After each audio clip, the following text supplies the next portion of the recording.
یہ ہیں علی امین گنڈاپور، ان کو کون نہیں جانتا۔ السلام علیکم۔ ولاگ کا باقاعدہ آغاز کرتے ہیں، پھر یہ کہتے ہیں ہم بولتے ہیں، آپ بولنے والے کام کریں اور ہم نہ بولیں، ایسا تو نہیں ہو سکتا۔ آڈیو لیکس کا مکرو دھندا پاکستان کی سیاست کے اہم ستونوں میں شامل ہو گیا ہے۔ خیر، یہ کہنا غلط نہ ہوگا کہ اس طرح کی آڈیو لیکس ایک تو ملکی سالمیت کے لیے بہت بڑا خطرہ ہیں، دوسری جانب کہیں نہ کہیں سیاستدانوں کی آف دی ریکارڈ بھونڈی گفتگو کے انکشاف کا ذریعہ بھی ہیں۔ اسی طرح کا انکشاف آج ہم آپ کے سامنے لائے ہیں۔ لو جی، کرائے کے گنڈے تو سنا تھا اور یہ کرائے کے کان کنان بھی سن لیا۔ اب آپ سوچ رہے ہوں گے کہ ڈیجیٹل میڈیا پر سنا تھا کیا لگا رکھا ہے، کچھ ویژولز کیوں نہیں دکھائی دے رہے؟ کیونکہ سب کی طرح امرا نیوز نے بھی صرف سنا ہی ہے کہ پی ٹی آئی کے ایک اور رہنما کی آڈیو لیک ہو گئی ہے۔ جناب، آپ کو کون نہیں جانتا؟ یہاں بات ہو رہی ہے علی امین گنڈاپور کی، جو کہ پی ٹی آئی لیڈر کے طور پر اپنی خدمات سر انجام دے چکے ہیں۔ اب علی امین کون ہے، یہ میں ان ویورز کو بتاتی چلوں جو شاید ابھی نہیں جانتے۔ آپ پی ٹی آئی رہنما اور 2018 سے وزیر برائے امور کشمیر و گلگت بلتستان ہیں۔ یہ تحریک انصاف کے سینئر لیڈران میں شامل ہیں جو پی ٹی آئی کی میڈیا پر نمائندگی کرتے ہیں، اور ایسی نمائندگی کرتے ہیں جو کہ پارٹی کے کسی بھی پارٹی کے خاص بندے کرتے ہیں۔ کمال تو یہ ہے کہ جناب نے اپنے پارٹی لیڈر کو گرفتاری سے بچانے کے لیے کارکنان کے ریٹس لگا دی۔ جی سنا آپ نے، انہوں نے کارکنان کے ریٹس لگا دیے۔ اگر آپ کو یقین نہیں آتا تو خود ہی سن لیں۔ جی علی بھائی، ہاں کتنے بندے آپ ہیں اور کتنی گاڑیاں ہیں اور کیا پوزیشن ہے؟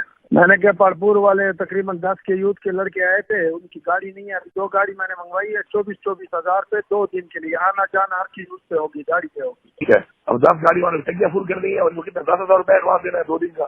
نہیں، یہ ایڈوانس جب ادھر سے آئیں گے 2 دن گزاریں گے، اس کے بعد میں پیسے دیں گے، جو ادھر سے جائیں گے 17,000 وہ ایڈوانس دیں گے، اس کے بعد پر ڈے ہوگا، جب 1 دن گزارے گا تو 4,000 اس کا ہوگا، پھر دوسرا دن گزارے گا تو 4,000۔ اور تیل خود ڈالے گا؟ تیل یہ خود ڈالے گا، 17,000 روپے 17,000 روپے لے گا، آنا جانا بھی کرے گا اور پر ڈے کا ڈالے گا۔ یار پر ڈے میں بک کرا رہے ہو یا تم کیا کر رہے ہو یار تم؟ یہی نہیں بلکہ بھاؤتاؤں میں ان کی منمانی کے خلاف بات ہو تو غصہ بھی جلدی کر جاتے ہیں۔ اب یہ سن لیں۔ گاڑیاں موجود ہیں، پیسے نہیں ہیں علی بھائی۔ یار تمہارا کام کیا ہے یار؟ تم آج ایسے ہو کہ میری گاڑی سے پڑ گئے ہو تم آج یار۔ میرا کام نہیں ہے تو پھر میں ادھر کیا کر رہا ہوں؟ تو تم یہی کر رہے ہو صبح سے کہ تمہارے سے 20 بندے برابر نہیں ہوئے صبح سے؟ تم نے صبح بندے بلوانے تھے، تم سے وہ 5 گاڑیاں نہیں بھری گئی۔ غصہ کیوں کر رہے ہو؟ ٹھیک ہے، چلو 5 مطلب نہیں پورے حساب سے تمہیں لگ کا پتہ ہے، چھوڑ دو بس، تمہارے بندے میں نے دیکھ لیے ہیں، تمہیں پورے کر دیے، بس چھوڑ دو۔ ساتھ ساتھ اپنے پارٹی لیڈر عمران خان کا پیغام بھی عام کرتے ہیں، اور وہ پیغام کیا ہے ہم تو نہیں جانتے۔ علی امین گنڈاپور نے عملی طور پر مثبت تبدیلی کے لیے ایک اہم کردار ادا کیا ہے، جو کہ تحریک انصاف کے نظریے کے عین مطابق ہے۔ اب کتنی مثبت تبدیلی ہے وہ آپ نے خود ہی دیکھ لیا، اور رہی بات نظریے کی تو اس پر تو ہم خاموش رہیں تو اچھا ہے۔ پھر یہ کہیں گے کہ آڈیو تو باقی جماعتوں کی بھی لیکس ہوتی ہیں۔ اب اگر باقی سیاسی جماعتوں والا کام ہی آپ نے کرنا ہے تو ہمیں تو آپ سے تبدیلی کی توقع نہیں رکھنی چاہیے۔ پھر ٹھہریے، رکیں، بات یہاں ختم نہیں ہوئی۔ علی امین گنڈاپور نے ایک اور فورم پر بلکہ ہر فورم پر پارٹی کی بہترین طریقے سے نمائندگی کی ہے، اور ایسی نمائندگی کی ہے کہ شاید پارٹی کو نقصان ہی ہوا ہے۔ اب یہ تو حالیہ کارنامہ ہے، ماضی کے ورقوں کو پلٹا جائے تو دیکھنے میں یہ بھی آیا ہے کہ علی امین گنڈاپور سے تحریک انصاف دھرنے کے دوران شہد کی بوتلیں برآمد ہوئی ہیں۔ اب وہ شہد تھا یا شراب؟ خیر، اس کے علاوہ جموں کشمیر الیکشن میں ان کی پیسے دینے والی ویڈیو بھی لیک ہوئی، جس کی وجہ سے الیکشن کمیشن نے انہیں نوٹس بھی جاری کیا۔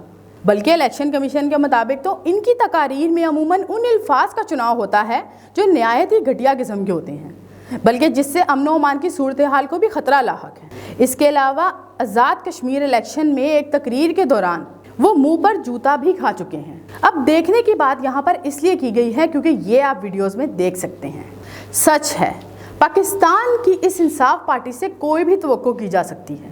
یہ عمران خان کی قیادت میں ملک کی خدمت کرنے کے لیے پرعزم ہے۔ نانا علی صاحب، آپ کو صرف عمران خان کی خدمت کرنی چاہیے، ملک کو بخش دیں، کیونکہ آپ جیسے سیاستدانوں کے رہتے اس ملک کا تو اللہ ہی حافظ ہے۔ اس کے ساتھ ہی کرام کو اجازت دیجیے۔ اللہ نگہبان۔